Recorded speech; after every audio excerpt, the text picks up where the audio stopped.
Hello everyone, I am Tacit, and today I'm going to be going over the Gems of War Arts and Crafts event, in which the Forge Mistress is added to the game, so let's get into it. As far as the troop comes in with a bunch of brown, red arcanes you can get for 300 each. As far as the troop itself, it is unfortunately pretty bad.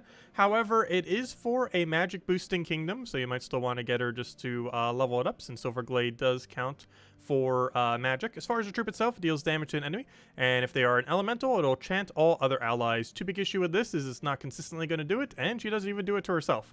So overall, pretty bad compared to other things that can spam and chant, and generally not really something you're going to be touching at all. It does have that really useless banding traits that quite a few of them have been getting recently, and just as bad as all the other ones. It doesn't really do much. They did fix it in that one patch to actually make sure that it functions properly at least. But aside from that, even with it functioning properly, it is still pretty bad and not ever really going to be used. The magic one could be okay, but nothing has really gotten a good version of it yet, since there isn't really a good synergy to be able to use a bunch of them with magic yet. So overall, really bad. And you'd basically just get it for upgrading purposes. As far as a couple other things that we got going on this week, we do have 10% to all Silverglade and 10% to all elves, which will be pretty useful for a couple events that we have going on this week. And while not really advised, if you do want to use her in PvP, she will end up giving you twice the amount of trait stones, though it's basically just going to be a dead slot, so you're only going to really be having 3 troops. As far as the event key drop table, it's not horrible this week. It is a magic-based kingdom, so if you need to get 5-star or 10-star, now would be a good time to try to do so. If you haven't already done so for Silverglade, as of this week, it can reach 14 stars. However, the most relevant are 5 and 10, as it gains additional magic at both those 2 stars. As far as all the troops that are available, all of them except for the Silver Necropolis troops are available through the event key system this week. The most noteworthy ones, if you're just looking for a few drops, would be to mostly get Christinex. If you're going to be getting anything, dragons are going to be getting a 50% mana start soon, and Christinex will be one of the beneficiaries of a 50% mana start. Has 50% reduction, has an enchant for itself, is immune to entangle, so it ends up working out decently as a first slot, having both reduction and immunity to entangle, and has an okay ability. It has fallen off a bit in the meta and hasn't really been too insanely good for a couple years now. However, it's still a great frontline tank when building a dragon team, and once we have half mana start, if you don't want to use a dragon guard in first slot, Christinex is generally the next go-to as far as pure dragon teams are concerned, so you might want to pick it up preemptively for that if you haven't already gotten one already. Otherwise, you're pretty much just getting pickups in order to reach 5-star or 10-star, 5-star in which you would need a legend, and 10-star in which you would need a mythic. Unfortunately, the 2 mythics here are both pretty bad, Queen Aurora and Will of Nisha. Though of the 2, Queen Aurora is probably just a little bit better due to the mana links. You can use it for mana accumulation, whereas Will of Nisha is basically just like a Yalgwei that doesn't have a convert, which makes it really, really bad. It's basically just like a full AoE version of that hits all enemies, but because it doesn't also have any kind of board control, it doesn't really do much, plus it has the higher mana cost. So overall, yeah, not the greatest. Queen Aurora is also not used much just because there's much better mana accumulators out there, and similar to that other troop that we just got, its benefit doesn't actually hit itself. It hits all other allies, which makes it pretty bad because it's a support troop that doesn't support itself, so that support troop generally ends up dying, and then you don't have a support troop anymore. So the fact that it doesn't give it to itself is a little bit of a disappointment. It also doesn't have cleanse, which is something that you would really expect it to have, especially as a mythic, but it does not have cleanse. Even if they lowered it 20 mana cost, it'd probably still be bad. It would have to be like 20 mana cost, cleanse, and apply to everything for this thing to be viable. Maybe it'll get a buff eventually, but in its current state, not looking too good. But anyways, as far as the event, you pretty much just do rarity order, go from the highest, go down to the lowest, though you do get more points when doing the exact same one, so you might want to focus on the same one. So for example, here on the lowest one, we might want to focus here on Krishhound a little bit more, just because there's 3 of them compared to 2 Corrupted Urskeas. But pretty much, you just want to go in rarity order and you'll pretty much be fine. As far as the benefit, we do have spell damage, which is pretty good. Spell damage is generally better than whenever we have skull damage for the event. A couple different premises that you can end up doing. You have a Silverglade restriction, so generally with the magic increase, you're going to want to use things that have the capability of hitting all enemies. So this is things like Enchantress, so it does do it based on half its magic. Christina, any hero weapon that can end up doing so. Will of Nisha if you wanted to as well. And obviously Vanya, this is from the Silver Necropolis. You could throw Chaos Shards at the portal in the Underworld. And this one also ends up getting damage to all enemies and has a bit of a boost ratio. And overall, basically you just want to spam AoEs is generally going to be the main premise. As far as weapons, we do have some very shiny weapons like Life and Death. We do have Reflection of Good if you want to use more of a mana accumulation weapon, though you can also go more down the damage source if you wanted like a Sun and Moon, though probably not as needed given that we have Vanya for that color. So you'd probably just go like a mana accumulation option. One pretty good one if you get it from Soulforge, if you don't already have it, is the creation of yellow and purple based on Silverglade allies. Your entire team is restricted to Silverglade, and if you're using Arc Magus, that also counts as a Silverglade. So you can end up building out a pure Silverglade team in order to get boost ratio off of this. So it ends up working out pretty well. If there was any weapon to pick up that would kind of help out this event, that is probably the one to go for. Keep in mind, Life and Death is not available this week. We got to wait till Silver Necropolis faction, but that will be hopping around, I believe, in about 4 or 5 Tuesdays from now, or somewhere around there. It's coming eventually. But that's basically the whole premise, is go in rarity order, and aside from that, it's pretty much just a standard world event otherwise. As far as other things that we got going on this week, Tuesday we got the Hall of Guardians faction. Factions have cycled back. Hall of Guardians just has that one crown that you'll be able to get tomorrow on Tuesday. Overall, it's a pretty average weapon, not really a must-have, but if you want it for completion's sake, you won't be able to get it again for like 7 months from now, so if you want to get it, it will be available tomorrow. Aside from that, we got a elf pet for Wednesday, which is an elf bonus.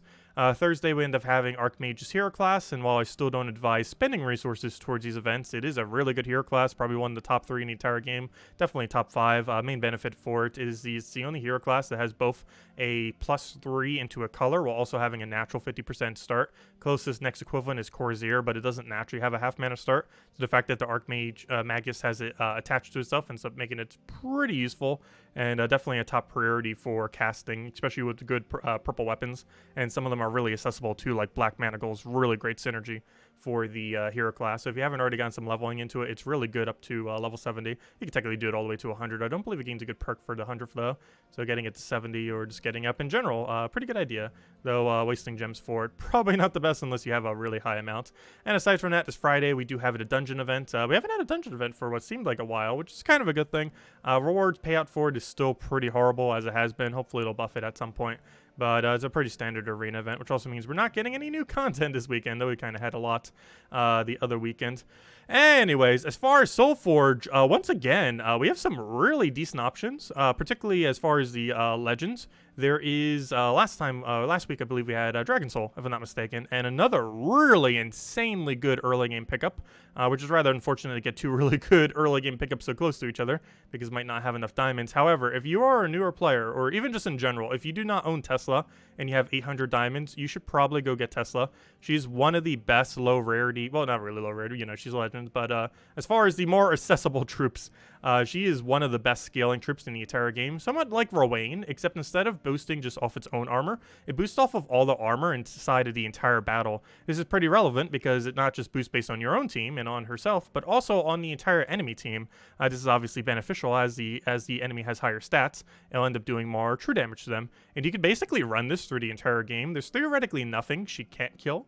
As far as efficiency, she's not the most efficient for absolutely everything, but you can theoretically use her for absolutely everything. So if you haven't picked her up yet and have 0 copies, I definitely advise trying to get one if you have the diamonds for it by the end of this week, as she's just a great damage source to run throughout the entire game. She's really good with her Skia Shield. You can end up doing it with like a Fortress Gate spam and feed her mana that way. You can end up doing it with Holy Saint Astra and 50% Mana Star all humans, which she counts as. So there's quite a few strategies that you can end up going to make her very, very powerful. Or just go for a basic like feed her with Leprechaun or something, and she'll be perfectly fine. Not only one of the best true damages, but also just one of the best scalers in the entire game. So definitely make sure to pick it up. Aside from really good scalers, there is High King Irongut. High King Irongut, of course, is arguably the best mythic in the entire game to craft. The other one being Fairish Ra as far as first mythics are concerned. But yeah, Hiking Iron Gut, another insanely good craft. 4,000 diamonds, so quite a bit more expensive, obviously, because he's a mythic instead of a legend. However, his main gimmick, of course, is that he has Devour rate based on his attack. This might seem a little bit bad earlier on. However, if you're doing something like a Delve, where they have a super high amount of attack, as long as you just get that single Devour, you're going to have 100% Devour rate there fourth. So even in those situations, even if you feel like you have a really low attack earlier on in the game, it is still a really good pickup to get, as it is single-handedly the best thing that you can pick up if you want to be able to go deeper into Delves. It can pretty much solo any brown, yellow, or blue restriction Delve all the way to 500. And the stuff that you use to synergize with it are generally pretty cheap. You can just use a Mountain Crusher. You can use like one other mana accumulator that has Empower, like Leprechaun, Grimlet, something that can feed a mana. And then you just need like one low rarity curse option. And there's a few of them like Curse Effigy, a couple weapons that could do it if you want to do a weapon instead and stuff like that. The Curse is mostly just to make sure that you can get Devour, because obviously anything immune to Devour will still not be devoured. But if you get a Curse on them, then they can be devoured. So overall, insanely good Delve troop. He's used occasionally in some other instances, but Delves is about 90% of the times you're really going to be bringing him out. So two really great crafts, Hiking Iron Guts and Tesla. As far as the rest of the crafts, the only two that are somewhat worth mentioning, I guess, are Ghost Queen and Grey King. They actually have a pretty interesting synergy. But Ghost Queen is somewhat relevant because, if I'm not mistaken, this is the first time it has been in SolForge since Halloween. So this actually came out for free to everyone last Halloween. However, actually, it was the most recent 50% mana start troop we've gotten as well. I believe the next one should be Dragon 50% mana start. But we end up getting this on Halloween Day for free. But if you didn't end up picking it up all the way back then, this, I believe, is the first time it's been available since then. You can still get off a random drop table and stuff like that, but as far as like 100% chance of getting it, I am pretty sure this is the first time it's been around since its release on Halloween of last year. And aside from that, Grey King, still a pretty good pickup. It's used as a Guild War counter, has a really good overall true damage. Actually, a little bit similar to how Christinex functions, in that you pick a gem and all of them get destroyed. Well, in the case of Christinex, they get removed, but basically you choose a gem, they all get destroyed. What it targets is based specifically on what is destroyed, but generally the whole premise of this is you use it against a team that has at least 3 of the same color. So if we go and they have like 3 browns, we can get the great disable on all 3 of them. Mana Drain, Silence, freezes them, and then you also do the true damage with it. Really strong damage, and he does count as undead, so if you happen to have a Ghost Queen, you can also synergize it to have the half mana start, so he only needs 11 mana. Kind of funny that they're both together, since that's actually one of Ghost Queen's biggest synergies, is to use it with Grey King. Though it's definitely a higher priority to get Grey King than it is to get Ghost Queen, that is for sure. Is one, the only thing Ghost Queen is used for, is specifically to give half mana start to Grey King. So anyways, highest priority if you're newer on, earlier in the game, definitely Tesla. Otherwise, definitely get yourself a Hiking Iron Gut if you could afford it by the end of the week, 100%, if you don't already have a copy. And aside from that, if you still have some spare diamonds or just already have those two, Grey King is worth considering, though there are still some other mythics that are better than it that you might want to get prior. But if you feel like you want to have a good disable for true damage, it's a pretty good pickup. Anyways, as far as weapons are concerned, the main thing that you'd really get is basically just stuff for completionist sake. However, if you are looking for the weapon, there is this course for the Silverglade event, the one I was talking about earlier, that creates a bunch of yellow and purple and is boosted by Silverglade allies. Generally not too good of a weapon to really have, however it is insanely good for this current event, so if you're just looking for something to kind of breeze through the event with, could potentially be a pickup for that. Overall, the weapon SolForge is probably pretty ignorable this week, though don't forget that Urskea Crown will specifically be, or sorry, why did I say Urskea Crown? I mean, some kind of crown that gives you protection. I actually forget its name. But it's a brown-yellow crown that's available tomorrow, that if you want to pick that up, is only available tomorrow. Though it's better to get it with gems than it is with SolForge material. But anyways, as far as some teams for all the things that we got going on this week, let's go over all those, and of course they'll all be in the description below if you just want to copy paste any of them. So our first one here, I believe we already saw in that other menu earlier, but it's Christinex with the bow I was just talking about, with the double Vanya. This is probably going to be the easiest way to win out the event, is using the crystal points with the double Vanya. This thing ends up creating both yellow and purple, which obviously both feeds directly into this, which then does a bunch of AoE spam, which goes with the extra magic bonus, and you basically just wipe them out. I just have a Christinex here for tanking purposes. However, you could literally just go triple of that if you really wanted to, and pretty much just be good to go. And we also use it with Archmage for 2 reasons. One is it does count as a Silverglade troop, as you can see right there, but also because you get more boost ratio from the weapon, so you kind of win out in both ways. So definitely worth using Archmagus if you already have it leveled a bit. It gains its full potential by 70. If you need a cheaper version, you can literally just go all in on Vanya and not even worry about hero. Just use a Princess Elspeth, have her fully traded. She then targets the Silver Drake, which will create a bunch of purples, 11 of them specifically, and then that feeds into Vanya, and then you get a quick kill. This will actually be even quicker than the other team for the very early battles. So for the early battles, we might even just use this, just because a single princess and the full mana on the Vanyas is probably the way to go. Though earlier on, you'd probably want to have the Drake a little bit further back. The reason why it's in first slot in this particular instance is so we can use it a little bit as a tank. And Vanya also has a resummon, so if you really needed to, you also get a random summon from Silver Necropolis. So you'll basically always have a frontline tank, and then you'll have the other two. Not going to be too needed, but if you find you're dying too much, having an infinite frontline tank between the team is definitely not too bad. Anyways, tomorrow we have all of Guardians faction. Overall, pretty average faction. It was the second one ever added to the game. Well, it's technically first, tied with the other one. Overall, it's a pretty underwhelming faction, so this is something you kind of want to quick kill, get in, get out, and maybe get the weapon if you want to. Jar of Eyes was just available last week, so I figured we show it with Jar of Eyes. This is a pretty standard Guards Avatar team, kind of like the Rowan team, but when you're restricted out of it due to the brown-yellow restriction, you obviously can't use Rowan, but you can in this. And of course, you're allowed to use any color weapon as per usual. Aside from that, the other strategies just go finesse spam. Finesse with a Nimbus Bow or whatever weapon you really want to use, as long as it's divisible by 6. So like 18 or lower is generally what you want to go for there as far as the weapon. But basically, you just keep spamming the finesses. You use Stormcaller hero class, so you have the yellow storm for it, and you basically just gain infinite mana and have infinite damage, and ends up working out pretty decently for the entire time if you want to just roll it like that. And aside from that, as far as pure faction, there are a couple different variants that you can use. However, the one I personally did it with no potions. This was one of only, I believe, 2 that I ended up doing with no potions. I did one super easy one and one super hard one. This was a super hard one. I do not advise doing this place with no potions. If you want to get this place done, probably do it tomorrow on Tuesday. If you want to try aiming for pure faction, if you have thousands of spare gems, because it is a headache to do without potions, but it is possible, like pretty much every faction in the game.